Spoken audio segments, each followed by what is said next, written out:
Hello അസ്സലാമു അലൈക്കും welcome back. ഇന്ന് നല്ല അടിപൊളിയായിട്ടുള്ള ഒരു ഡോണറ്റിൻ്റെ റെസിപ്പിയെ കാണിക്കുന്നത്. അതും ഒരു 10-20 മിനിറ്റ് ഉണ്ടെങ്കിൽ പെട്ടെന്ന് ഉണ്ടാക്കിയെടുക്കാൻ പറ്റുന്ന ഒരു അടിപൊളി ഡോണറ്റ്. അതും നമ്മൾ ഈസ്റ്റോ അതുപോലെ തന്നെ ഫെർമെൻറ്റ് ചെയ്യാൻ വെക്കുകയോ ഒന്നും ചെയ്യാണ്ട് ഉണ്ടാക്കിയെടുക്കുന്നത്. എന്നാലേ ഇനി നമുക്ക് ഇതെങ്ങനെ ഉണ്ടാക്കിയെടുക്കുന്നതെന്ന് കാണട്ടാ. ഞാനിതാ ആദ്യം തന്നെ ഒരു 2 കപ്പ് മൈദ എടുത്തിട്ടുണ്ട് കേട്ടോ. നമ്മൾ ഓൾ പർപ്പസ് ഫ്ലോർ അതെടുത്തിട്ടുണ്ട്. ഇതിപ്പോൾ ഞാൻ കേക്കൊക്കെ ഉണ്ടാക്കേണ്ടി എടുക്കുമല്ലോ, നല്ല ക്വാളിറ്റിയുള്ള മൈദയായിട്ട് എടുത്തത്. അപ്പോൾ നിങ്ങളും എടുക്കുമ്പം കുറച്ച് നല്ല ക്വാളിറ്റിയുള്ള എടുക്കാൻ ശ്രമിക്കുക. അതുപോലെ തന്നെ പഴയ മൈദയൊക്കെ ആണെങ്കിൽ അരിച്ചിട്ട് എടുക്കാം കേട്ടോ. ഇനി ഞാൻ ഇതിലേക്ക് ഒരു 3 ടേബിൾ സ്പൂൺ നല്ലപോലെ പൊടിച്ച പഞ്ചസാര ചേർത്ത് കൊടുക്കുന്നുണ്ട്. അതുപോലെ തന്നെ ഒരു പിഞ്ച് ഉപ്പും കൂടി ചേർത്ത് കൊടുക്കുന്നുണ്ട് കേട്ടോ. ഇനിയിപ്പോൾ ഇതിലേക്ക് നമുക്ക് ഒരു മുട്ട പൊട്ടിച്ച് ഒഴിച്ചു കൊടുക്കാം. ചെറിയ മുട്ടയാണെങ്കിൽ 2 എടുക്കുക, വലിയ മുട്ടയാണെങ്കിൽ 1 മതി കേട്ടോ. ഇനി ഇതിലേക്ക് ഒരു 1.5 ടീസ്പൂൺ ബേക്കിംഗ് പൗഡർ ചേർത്ത് കൊടുക്കുക കേട്ടോ. അത് കഴിഞ്ഞിട്ട് അതിൻ്റെ കൂടെ തന്നെ നമുക്ക് 1 ടീസ്പൂൺ തന്നെ വാനില എസൻസ് ചേർത്ത് കൊടുക്കുക. ഒന്നിക്കെങ്കിൽ 1 ടീസ്പൂൺ, അല്ലെങ്കിൽ വാനില എസൻസിൻ്റെ മൂടി ഉണ്ടാവുമല്ലോ, അതിൽ തന്നെ കുറച്ചെടുത്ത് ഒഴിച്ചാൽ മതി. അതല്ല നിങ്ങൾക്ക് വാനില എസൻസിൻ്റെ ഒരു ടേസ്റ്റ് ഇഷ്ടമല്ലെങ്കിൽ നിങ്ങൾക്ക് വേണമെങ്കിൽ കുറച്ച് ഏലക്കാപ്പൊടി ചേർക്കാം കേട്ടോ. പിന്നെ ഇതിലേക്ക് ഞാൻ ഒരു 2 ടേബിൾ സ്പൂൺ ഓയിൽ ഒഴിച്ചു കൊടുക്കുന്നുണ്ട്. ഓയിലിന് പകരം ബട്ടർ ഉണ്ടെങ്കിൽ 2 ടേബിൾ സ്പൂൺ ബട്ടർ ചേർത്ത് കൊടുക്കുക. ഇനി നമ്മൾ 1 കപ്പ് ഇളം ചൂടുള്ള പാലെടുക്കട്ടെ. എന്നിട്ട് ഇത് നല്ലപോലെ ഒന്ന് കുഴച്ചെടുക്കുക വേണ്ടത്. നമുക്ക് കുറച്ചായിട്ട് ചേർത്തിട്ട് നല്ലപോലെ കുഴച്ചെടുക്കട്ടെ. മുഴുവനായിട്ടൊന്നും പാലിൻ്റെ ആവശ്യമില്ല, എന്നാൽ നമ്മൾ കുറച്ച് ചൂടാക്കിയിട്ട് വെക്കട്ടെ. അത് നല്ല തണുത്ത പാലാവാനും പാടില്ല, ചൂട് കൂടുതലാവാനും പാടില്ല. അതിൻ്റെ രണ്ടും നടക്കായിട്ട് ഒരു ഇളം ചൂടുള്ള പാല് മാത്രം എടുക്കട്ടെ. അപ്പോൾ നല്ലപോലെ ഇത് കുഴച്ചെടുക്കുക. കുറച്ചായിട്ട് പാല് ചേർത്ത് കൊടുക്കുക. നമുക്ക് നല്ലൊരു സോഫ്റ്റ് ഡോ ആയിട്ട് ഇത് കിട്ടേണ്ടത്.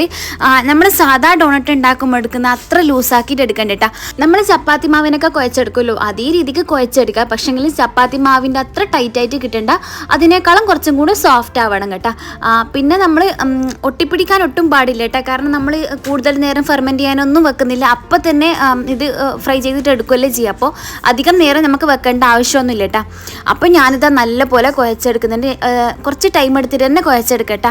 അപ്പം ഞാനെടുത്ത മൈദക്കും ഞാനെടുത്ത ഇൻഗ്രീഡിയൻസിനും കണക്കായിട്ട് എനിക്ക് 1/2 കപ്പ് പാല ആവശ്യം വന്നത്. നിങ്ങളിപ്പോൾ എടുക്കുമ്പം നിങ്ങൾ ഏത് തരത്തിലുള്ള മൈദയാണോ എടുത്തത് അതുപോലെ തന്നെ നിങ്ങൾ എടുത്ത അളവിനനുസരിച്ചിട്ടായിരിക്കും കേട്ടോ നിങ്ങൾക്ക് എത്ര പാലിൻ്റെ ആവശ്യം വരുമെന്ന് പറയാൻ പറ്റൂ. അപ്പോൾ നിങ്ങൾ എടുക്കുമ്പം ഇതുപോലെ ചെയ്തിട്ട് എടുക്കട്ടെ. ആവശ്യത്തിന് നോക്കി പാലൊഴിക്കുക, അപ്പാട് ഒഴിച്ച് പോകണ്ട കേട്ടോ. അപ്പോൾ ഇതാ ഞാൻ എൻ്റെ ഡോ ഇങ്ങനെ ആക്കി എടുത്തിട്ടുണ്ട്. എന്നിട്ട് അതിൻ്റെ മേലേക്ക് കുറച്ച് ഓയിലും കൂടി തടവിയിട്ട് വെച്ച് കൊടുക്കുന്നുണ്ട് കേട്ടോ. ഇപ്പം തന്നെ നമുക്കിത് നല്ലപോലെ ഒന്ന് പരത്തി എടുത്തിട്ട് ഫ്രൈ ചെയ്തിട്ട് എടുക്കാം. അപ്പോൾ ഇതാ ഞാൻ നിങ്ങൾക്ക് കാണിച്ചു തരുന്നുണ്ട് കേട്ടോ. ഇത്രത്തോളം സോഫ്റ്റായിട്ട് നമ്മൾ കുഴച്ചെടുക്കേണ്ടത്. നമ്മൾ വിരൽ ഇടുമ്പം പടുത്താണ് പോകണം. ഈ ഒരു രീതിക്ക് നല്ല സോഫ്റ്റായിട്ട് തന്നെ കുഴച്ചിട്ടെടുക്കണം.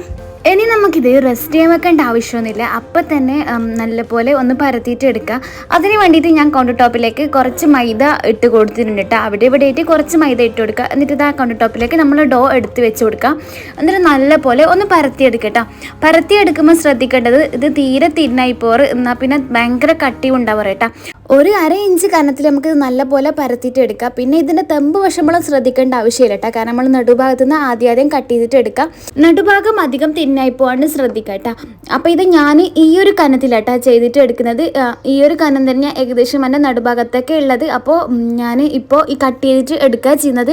കട്ട് ചെയ്തിട്ട് എടുക്കാൻ ഞാനിതാ ഇതുപോലത്തെ ഒരു പാട്ടയായിട്ട് എടുത്തത്. നിങ്ങൾക്ക് വേണമെങ്കിൽ കുപ്പീൻ്റെ മൂടിയൊക്കെ എടുക്കാം. പക്ഷേ കുപ്പീൻ്റെ മൂടിനാക്കട്ടെ കുറച്ചും കൂടി ഇതുപോലത്തെ സ്റ്റീലിൻ്റെയൊക്കെ കുറച്ച് നല്ല ഷാർപ്പായിട്ടുള്ള എന്തെങ്കിലും പാത്രങ്ങൾ ഉണ്ടെങ്കിൽ അത് വെച്ച് കട്ട് ചെയ്തിട്ട് എടുക്കട്ടെ. പിന്നെ സാധാ നമ്മൾ ഡോണറ്റൊക്കെ കട്ട് ചെയ്യുന്ന കട്ടറുകളെടുത്തുണ്ടെങ്കിൽ അങ്ങനെയും ചെയ്യാം. പക്ഷേങ്കിൽ അതൊന്നും വേണമെന്നില്ല, സിമ്പിളായിട്ട് ഇങ്ങനെ തന്നെ ചെയ്തിട്ട് എടുക്കട്ടെ നമുക്ക്. അപ്പോൾ ഇതാ ഞാൻ ആദ്യത്തെ റൗണ്ടിൽ ഞാനിതാ 4 ഡോണറ്റ് ആക്കി എടുക്കുന്നത്. അത്യാവശ്യം നല്ല വലിപ്പത്തിൽ തന്നെ കേട്ടോ ചെയ്തിട്ട് എടുക്കുന്നത്. നിങ്ങൾക്ക് വേണമെങ്കിൽ ചെറുതായിട്ടും ചെയ്തിട്ട് എടുക്കാം. അപ്പം ഞാൻ ആദ്യം റൗണ്ടിൽ കട്ട് ചെയ്തിട്ട് എടുത്ത് ഇനി അതിലേക്ക് നമ്മൾ നടുവിലൊരു ഹോൾസ് കൊടുക്കണമല്ലോ, അതിന് വേണ്ടിയിട്ട് ഞാനിതാ വാനില എസൻസിൻ്റെ മൂടി ഉണ്ടല്ലോ, അതാകുമ്പോൾ കുറച്ച് ഷാർപ്പുള്ള മൂടിയാണ്. അപ്പോൾ അത് വെച്ചിട്ട് കട്ട് ചെയ്തിട്ട് എടുക്കുന്നുണ്ട്. നിങ്ങൾക്ക് ഇതിന് പകരമായിട്ട് എന്തെങ്കിലും ബോട്ടിലിൻ്റെ മൂടി അങ്ങനത്തെയൊക്കെ ഉണ്ടാവുമല്ലോ, അതൊക്കെ വെച്ചിട്ട് ചെയ്തിട്ട് എടുക്കാം. ചെയ്യുമ്പോൾ നല്ല ഷാർപ്പായിട്ടുള്ള എന്തെങ്കിലും വെച്ചിട്ട് ചെയ്യാൻ ശ്രമിക്കുക കേട്ടോ. ഡോണറ്റൊക്കെ റൗണ്ടിൽ വേണമെങ്കിലും ചെയ്തിട്ട് എടുക്കട്ടെ. ഈ ഒരു ഷേപ്പ് ഡോണറ്റിന് ഉണ്ടെന്ന് മാത്രമേ ഉള്ളൂ, പക്ഷേങ്കിൽ റൗണ്ടായിട്ടൊക്കെ ഉള്ള ഡോണറ്റ് ഉണ്ട് കേട്ടോ. ഇത് സിമ്പിളായിട്ട് ഈ ഒരു ഷേപ്പ് ആക്കി എടുക്കുന്നതെന്ന് മാത്രമേ ഉള്ളൂ. അപ്പോൾ ഇതാ ഞാൻ എല്ലാ 4 എണ്ണത്തിൻ്റെയും പിന്നെ നടുവിന്ന് കട്ട് ചെയ്തിട്ട് മാറ്റി എടുക്കുന്നുണ്ട്. നല്ല ഷാർപ്പായതുകൊണ്ട് തന്നെ വേഗം കട്ട് ചെയ്തിട്ട് എടുക്കാൻ പറ്റും കേട്ടോ. നമുക്ക് ആ ഡോണറ്റിൻ്റെ കറക്റ്റ് ഷേപ്പ് തന്നെ ആക്കി കിട്ടും. പിന്നെ കുറച്ച് നേരം അവിടെ വെക്കുമ്പം വീണ്ടും നമുക്കത് നല്ലൊരു ഡോണറ്റിൻ്റെ ഷേപ്പായിട്ട് കിട്ടും കേട്ടോ. അപ്പം ഞാനൊരു അരിയത്തൊരു ബട്ടർ പേപ്പർ വെച്ചിട്ടുണ്ട്, അതിലേക്ക് ഓരോന്നും എടുത്ത് വെച്ച് കൊടുക്കുന്നുണ്ട് കേട്ടോ. നിങ്ങൾക്ക് പ്ലേറ്റിലോ എന്തിലേക്ക് മാറ്റിയാൽ മതി. ഇത് ഒട്ടിപ്പിടിക്കുന്ന ഒരു പ്രശ്നമൊന്നും ഉണ്ടാവില്ല കേട്ടോ. നല്ല സിമ്പിളായിട്ട് തന്നെ വേഗം കട്ട് ചെയ്തിട്ട് എടുക്കാൻ പറ്റും. അപ്പോൾ ഇത് ഞാൻ 4 ഒരുപോലെ തന്നെ കട്ട് ചെയ്തിട്ട് എടുക്കുന്നുണ്ട്. നിങ്ങൾക്ക് ഒരേ ഷേപ്പിൽ വേണമെങ്കിൽ കട്ട് ചെയ്തിട്ട് എടുക്കുക, അല്ലെങ്കിൽ വേറെ വേറെ ഷേപ്പിലും കട്ട് ചെയ്തിട്ട് എടുക്കുക കേട്ടോ. ഞാനിപ്പോൾ വേറെ വേറെ ഷേപ്പിലാണ് കട്ട് ചെയ്തിട്ട് എടുക്കുന്നത്. ആദ്യത്തെ 4 ഒരുപോലെ എടുക്കുന്നത്, പിന്നെ ഉള്ളത് ബാക്കി വരുന്നതുണ്ടല്ലോ വീണ്ടും ഒന്നും കൂടി ജസ്റ്റ് ഒന്ന് കുഴച്ചെടുത്തിട്ട് വീണ്ടും പരത്തിയിട്ട് ചെറിയ ചെറിയ ഡോണട്ടാക്കിയിട്ട് എടുക്കുക ചെയ്യാം. നമുക്ക് ചെറുതും വലുതും ഏത് രീതിക്ക് വേണമെങ്കിലും ചെയ്തിട്ടെടുക്കട്ടെ. അപ്പോൾ എനിക്ക് കിട്ടി മാവുന്നതാ ഞാൻ ഇത്ര പീസുകളാക്കിയെടുത്തത്. ലാസ്റ്റത്തത് ഞാൻ ചെറിയൊരു പീസ് മാത്രമേ ഉള്ളൂ കേട്ടോ. അത് പിന്നെ ഷേപ്പാക്കാനൊന്നും ഒന്നിനില്ല, അതുപോലെ തന്നെ അവിടെ വെച്ചിട്ടുണ്ടായിരുന്നു കേട്ടോ. അപ്പോൾ ഇത് ഞാൻ എല്ലാം ഇതുപോലെ കട്ട് ചെയ്തിട്ട് എടുത്തിട്ടുണ്ട്. പേപ്പർ വേറെ വേറെ സെപ്പറേറ്റ് കട്ട് ചെയ്തിട്ട് എടുക്കുന്നുണ്ട് കേട്ടോ. ഇനി നമുക്കിത് ഫ്രൈ ചെയ്തിട്ട് എടുക്കാം. അതിന് വേണ്ടിയിട്ട് ഞാനൊരു പാൻ എടുത്ത് വെച്ചിട്ടുണ്ട്. ആവശ്യത്തിന് ഓയിലും കൂടി ഇട്ട് കൊടുക്കുക. എന്നിട്ട് ഇതാ ഓയിൽ ചൂടായോ നോക്കാൻ ഇങ്ങനെ ഒരു ചെറിയ പീസാക്കിയിട്ട് ഇങ്ങനെ വേണമെങ്കിലും ഇട്ട് കൊടുക്കട്ടെ. ഒരു ചെറിയ പീസ് അതിലേക്ക് ഇട്ട് കൊടുക്കുക. ഞാൻ ഈ ലാസ്റ്റ് വന്നൊരു ഭാഗം ഇതുപോലെ ആക്കി എടുത്തിട്ടത് മാത്രമേ ഉള്ളൂ കേട്ടോ. അപ്പോൾ ഓയിലൊക്കെ നല്ലപോലെ ചൂടായി വന്നിട്ടുണ്ട്. ഇനിയിപ്പോൾ നമുക്ക് ഓരോ ഡോണട്ട് എടുത്തിട്ട് ഇട്ട് കൊടുക്കട്ടെ. ഞാൻ ആദ്യത്തെ റൗണ്ടിൽ ഇതുപോലെ കടലാസോട് കൂടിയിട്ട് ഇട്ട് കൊടുത്തത് അടിയിൽ പിടിച്ച് പോകണ്ടെന്ന് വിചാരിച്ചിട്ട്, പക്ഷേ പ്രശ്നമൊന്നുമില്ല കേട്ടോ. അടിയിൽ പിടിച്ചിട്ടൊന്നുമില്ല, വേഗം തന്നെ കിട്ടീന്. നമ്മൾ ഇട്ട് കൊടുത്തിട്ട് കുറച്ചിട്ട് കഴിയുമ്പോൾ നല്ലപോലെ ഒന്ന് തിരിച്ചിട്ട് കൊടുക്കുക. ഇതിപ്പോൾ ഉണ്ടല്ലോ നമ്മൾ നല്ല ഓയിലിട്ടിട്ട് ശരിക്കും ഡോണറ്റ് ഫ്രൈ ചെയ്തിട്ട് എടുക്കുക. പക്ഷേ നമ്മൾ വീട്ടിലൊക്കെ ആകുമ്പം ഒരുപാട് ഓയിൽ വേസ്റ്റ് ചെയ്യണ്ടല്ലോ. അപ്പോൾ പിന്നെ നമുക്ക് ആവശ്യത്തിനുള്ള മാത്രം ചേർത്തിട്ട് ഇതുപോലെ ഫ്രൈ ചെയ്തിട്ട് എടുത്താൽ മതി. നമ്മൾ ഒരുപാട് ഓയിലിട്ട് ചെയ്യുന്നതിൻ്റെ അത്ര പെർഫെക്റ്റായി കിട്ടൂലെങ്കിലും ഇതുപോലെ ചെയ്യുമ്പോൾ സിമ്പിളായിട്ട് തന്നെ വേഗം കിട്ടുകയൊക്കെ ചെയ്യും കേട്ടോ. നമ്മളെപ്പോൾ ലോ ഫ്ലെയിമിലിട്ടിട്ടാ കുക്ക് ചെയ്തിട്ട് എടുക്കേണ്ടത്, അല്ലെങ്കിൽ ഡോണറ്റിൻ്റെ ഉള്ളൊട്ടും വെന്ത് കിട്ടൂല, അതുപോലെ തന്നെ ഇരിക്കും കേട്ടോ. അപ്പോൾ ലോ ഫ്ലെയിമിൽ തന്നെ ഇട്ടിട്ട് കുക്ക് ചെയ്തിട്ട് എടുക്കുക. അപ്പോൾ ഇതാ ഞാൻ തിരിച്ച് മറിച്ചൊക്കെ ഇട്ടിട്ട് ഡോണറ്റ് ഇതുപോലെ ആക്കി എടുക്കുന്നുണ്ട് കേട്ടോ. നമ്മളിത് ഫ്രൈ ചെയ്യുന്ന സമയത്ത് ഒരുപാട് ഇടുന്നുണ്ട് കേട്ടോ. ഒരുപാട് ഇടണമെങ്കിൽ വലിയ പാത്രം എടുക്കുക.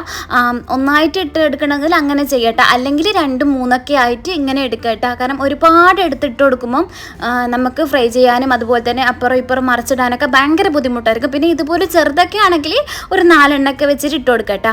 അപ്പോൾ ഇത് ഞാൻ രണ്ടാമത്തെ ബാച്ചും ഇതുപോലെ തന്നെ നമുക്ക് വേഗം മറിച്ചിട്ട് കൊടുക്കട്ടെ. നമ്മൾ ഡോണറ്റ് ഇട്ട പാടിനെ വേഗം മറിച്ചിട്ട് കൊടുക്കുക, അല്ലെങ്കിൽ ഉണ്ടല്ലോ നമുക്ക് വേഗം കളറ് ചേഞ്ച് ആയി പോകുന്നൊരു സാധനം കൂടിയ ഡോണറ്റ്.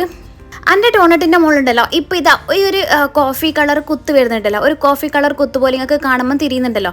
ഈ ഒരു കുത്തിനുള്ള കാരണം എന്താണെന്നറിയുക, നമ്മൾ ഷുഗർ നല്ലപോലെ പൊടിയാത്തതിൻ്റെ ഒരു പ്രശ്നം കേട്ടോ ഈ ഒരു കോഫി കളർ കുത്ത് വരുന്നതിൻ്റെ. കാരണം നമ്മൾ കുഴച്ചെടുക്കുന്ന ഡോയില് നമ്മൾ ഒരുപാട് പാലൊന്നും ഒഴിച്ചിട്ടല്ല കുഴച്ചെടുക്കുന്നത്. അപ്പോൾ പിന്നെ നമ്മൾ ഷുഗർ നല്ലപോലെ പൊടിഞ്ഞു വന്നില്ലെങ്കിൽ നമ്മൾ അറിയാണ്ട് തന്നെ ആ ഡോയില് ആ ഷുഗർ അങ്ങനെ തന്നെ കിടക്കും. അപ്പോൾ പിന്നെ നമ്മളിത് ഫ്രൈ ചെയ്തിട്ട് എടുക്കുമ്പോൾ അവിടെ ഇവിടെയായിട്ട് ഇങ്ങനെ ഒരു കോഫി കളർ കുത്ത് വരും കേട്ടോ. പക്ഷേങ്കിൽ ഇതിനെ കൊണ്ട് ടേസ്റ്റിന് ഒരു വ്യത്യാസം ഉണ്ടാവില്ല. കാണുമ്പം അവിടെ ഇവിടെയായിട്ട് കോഫി കളർ കുത്തുണ്ടാകും കേട്ടോ. പിന്നെ അത് ബാലൻസ് ചെയ്തിട്ട് പോകും കുറച്ച് സമയം കഴിയുമ്പം. അപ്പോൾ എനിക്ക് വന്ന തെറ്റ് നിങ്ങൾക്ക് വരാണ്ടിരിക്കാൻ ശ്രമിക്കുക. നല്ല പോലെ ഷുഗർ പൊടിച്ചെടുത്തിട്ട് മാത്രം ചേർക്കുക കേട്ടോ. അപ്പോൾ ഇത് ഞാൻ എല്ലാ ഡോണട്ടും ഇതുപോലെ ഫ്രൈ ചെയ്തിട്ട് എടുത്തിട്ടുണ്ട്. നല്ല അടിപൊളിയായിട്ട് തന്നെ കിട്ടീന് കേട്ടോ. നമ്മൾ ഈസ്റ്റില്ലാണ്ട് ആക്കി എടുത്തതാന്ന് പറയേയില്ല. നമ്മൾ ഒരു 10 മിനിറ്റ് പോലും റെസ്റ്റ് ചെയ്യാൻ വെച്ചിട്ടില്ല കേട്ടോ ഇത്. ഇനിയിപ്പോൾ നമുക്ക് ഇതിലേക്കൊരു കോട്ടിങ് കൊടുക്കാൻ വേണ്ടിയിട്ട് ഞാൻ 200 ഗ്രാം നല്ലപോലെ പൊടിച്ച ഷുഗർ എടുത്തിട്ടുണ്ട്. അതിലേക്ക് ഒരു 2 ടേബിൾ സ്പൂൺ പാലൊഴിച്ച് കൊടുത്തിട്ട് നല്ലപോലെ മിക്സാക്കി എടുക്കുന്നുണ്ട് കേട്ടോ. കോട്ടിങ് നിങ്ങൾക്ക് വേണമെങ്കിൽ ചോക്ലേറ്റ് കൊടുക്കുക, പിന്നെ വൈറ്റ് ചോക്ലേറ്റ് കൊടുക്കുക, ഡാർക്ക് ചോക്ലേറ്റ് കൊടുക്കാം, അല്ലെങ്കിൽ ഇതുപോലെ സിമ്പിളായിട്ട് ഒരു ഗ്ലേസിങ് കിട്ടണമെങ്കിലും ഒക്കെ ആണെങ്കിൽ ഇതുപോലെ കൊടുക്കട്ടോ. ഞാൻ പറയുന്നത് എല്ലാവരും ചെയ്യണമെന്നില്ല, നിങ്ങൾക്ക് ഇഷ്ടമുള്ളൊരു കോട്ടിങ് കൊടുക്കട്ടെ ഇതിന്. അല്ലാണ്ട് കഴിക്കാനും നല്ല ടേസ്റ്റ്. ഈ ഡോണറ്റിന് ചെറിയൊരു മധുരം ഉണ്ടാവും. അപ്പോൾ ഇത് ഞാൻ നല്ലപോലെ ഒന്ന് മിക്സാക്കി എടുക്കുന്നുണ്ട്. ഇനിയിപ്പോൾ ഓരോ ഡോണറ്റും എടുത്തിട്ട് ഇതിലേക്ക് മുക്കിയിട്ട് വെച്ച് കൊടുക്കട്ടെ. സിമ്പിളായിട്ട് തന്നെ മുക്കി കൊടുക്കുക. ഒന്നിക്കെങ്കിൽ നമുക്ക് മുഴുവനായിട്ട് മുക്കിയെടുക്കുക, അല്ലെങ്കിൽ ഒരു ഭാഗം മാത്രം ഇതുപോലെ മുക്കിയെടുക്കട്ടെ. അപ്പോൾ നമുക്ക് നമ്മുടെ ഡോണറ്റിന് നല്ലൊരു ഗ്ലേസിങ് കിട്ടും. അതുപോലെ തന്നെ കുറച്ച് സമയം കഴിഞ്ഞിട്ട് ഇതൊന്ന് ആറി വരുമ്പോണ്ടല്ലോ കാണാനൊക്കെ നല്ലൊരു രസം ഉണ്ടാകും കേട്ടോ ഇത്. അപ്പോൾ ഇത് ഇങ്ങനെയായിട്ടുണ്ടാവുക. ഇത് കോട്ട് ചെയ്തിട്ട് എടുത്താൽ നല്ലൊരു ഗ്ലേസിങ് ഒക്കെ കിട്ടും. അപ്പോൾ ഞാനെല്ലാം ഇതുപോലെ കോട്ട് ചെയ്തിട്ട് എടുക്കുന്നുണ്ട്. മുഴുവനായിട്ട് മുക്കിയെടുക്കുന്നുണ്ട്, ചിലതൊക്കെ പകുതി മാത്രം മുക്കിയെടുക്കുന്നുണ്ട് കേട്ടോ. ഇനിയിപ്പോൾ ഞാൻ ഇതിൻ്റെ മേലേക്ക് ലാസ്റ്റ് കുറച്ച് ഐസിങ് ഷുഗറും കൂടി ഇട്ട് കൊടുക്കുന്നുണ്ട് കേട്ടോ. നിങ്ങൾക്ക് വേണമെങ്കിൽ ഇതോടെ അവസാനിപ്പിക്കാം. പിന്നെ ഐസിങ് ഷുഗറിൻ്റെ ആവശ്യമില്ല കേട്ടോ, ഇതിൻ്റെയൊക്കെ നല്ല മധുരം ഉണ്ടാവും. ഞാൻ ജസ്റ്റ് ഒന്ന് ഇട്ട് കൊടുത്തതെന്ന് മാത്രമേ ഉള്ളൂ കേട്ടോ. അപ്പോൾ ഇതാ ഞാൻ ലാസ്റ്റത്തതും ഇതുപോലെ കോട്ട് ചെയ്തിട്ട് എടുക്കുന്നുണ്ട്. അപ്പോൾ ഇങ്ങനെയാട്ടോ നമ്മളെ ഡോണറ്റിൻ്റെ ഫൈനൽ ലുക്ക് ഉള്ളത്. അടിപൊളിയായിട്ടാണ്, നല്ല ടേസ്റ്റുള്ള ഡോണട്ടാണ്. നമുക്ക് ഈസ്റ്റ് ഇല്ലാന്ന് മനസ്സിലാവുകയില്ല, അത്രക്കും ടേസ്റ്റുള്ളൊരു ഡോണട്ടാട്ടോ ഇത്. അപ്പോൾ ഇത് ഞാൻ ഇതിൻ്റെ മേലേക്ക് കുറച്ച് പൗഡർ ഷുഗറും കൂടി ഒന്ന് തട്ടിക്കൊടുക്കുന്നുണ്ട് കേട്ടോ. നിങ്ങൾക്ക് വേണമെങ്കിൽ ആദ്യം ചെയ്തതിനോട് തന്നെ അവസാനിപ്പിക്കുക, നല്ല മധുരം. പിന്നെ ജസ്റ്റ് നമുക്ക് കാണാനൊക്കെ ഒരു ഭംഗിക്ക് വേണ്ടിയിട്ട് ഇങ്ങനെ ചെയ്തിട്ട് എടുക്കട്ടെ. ഇതാകുമ്പോൾ കുറച്ചും കൂടി കുട്ടികൾക്കൊക്കെ തിന്നാനും കാണാനൊക്കെ കുറച്ചും കൂടി ഒരു ടേസ്റ്റ് ഉണ്ടാകും, അത്രയേ ഉള്ളൂ കേട്ടോ. അപ്പോൾ ഇതാണ് നമ്മൾ ഡോണറ്റിൻ്റെ ഫൈനൽ ലുക്ക്. നമ്മൾ ഈസ്റ്റൊന്നും ചേർക്കാണ്ട് വെറും ബേക്കിംഗ് പൗഡർ മാത്രം ഉപയോഗിച്ചിട്ട് ഒരു 20 മിനിറ്റിൻ്റെ ഉള്ളിൽ തന്നെ ഉണ്ടാക്കിയെടുക്കാൻ പറ്റുന്ന ഒരു അടിപൊളി ഡോണറ്റും കൂടിയായിട്ട് ഇത്. ഇനിയിപ്പോൾ ഇതാ ഞാൻ ഇത് കട്ട് ചെയ്തിട്ട് കാണിച്ചു തരാം, അപ്പോൾ നിങ്ങൾക്ക് മനസ്സിലാവും എത്രത്തോളം സോഫ്റ്റ് ആണെന്ന് കേട്ടോ. നമുക്ക് ഈസ്റ്റ് കൊണ്ട് ഉണ്ടാക്കുന്നതിനെക്കാട്ടും ഭയങ്കര സോഫ്റ്റ് ആയിട്ടുള്ള ഡോണറ്റ് കേട്ടോ. ഒരിക്കലെങ്കിലും നിങ്ങളിതൊന്ന് ട്രൈ ചെയ്ത് നോക്കണം. ട്രൈ ചെയ്താക്കിയാലുണ്ടല്ലോ നിങ്ങൾ പിന്നെ ഈസ്റ്റ് കൊണ്ട് ഉണ്ടാക്കാനേ നിൽക്കില്ല. ഇതുപോലെ തന്നെയാട്ടോ നമ്മൾ വീട്ടിൽ എപ്പോൾ ഉണ്ടാക്കി നോക്കാം. നിങ്ങളിതിൻ്റെ ഉള്ളിൽ കളറൊക്കെ ശ്രദ്ധിച്ചൊക്കെ നല്ല പോലെ കുക്കായി വന്നിട്ടുണ്ട്. അതുപോലെ തന്നെ ഉള്ളൊക്കെ നല്ല ഈസ്റ്റ് കൊണ്ട് ഉണ്ടാക്കുന്നതിനെക്കാട്ടും നല്ലൊരു കളറാട്ടോ ഇതിൻ്റെ ഉള്ളിലുള്ളത്. അപ്പോൾ ഇതെല്ലാവരും ഒന്ന് ട്രൈ ചെയ്ത് നോക്കുക. ഇന്നത്തെ വീഡിയോ ഇത്രയേ ഉള്ളൂ. ഇഷ്ടപ്പെട്ടാൽ എന്തായാലും ലൈക്ക് ചെയ്യുക, ഷെയർ ചെയ്യുക, സബ്സ്ക്രൈബ് ചെയ്യുക, എന്തെങ്കിലും ഒരു കമൻറ്റെങ്കിലും ഇടട്ടാ. അപ്പോൾ thank you so much. By.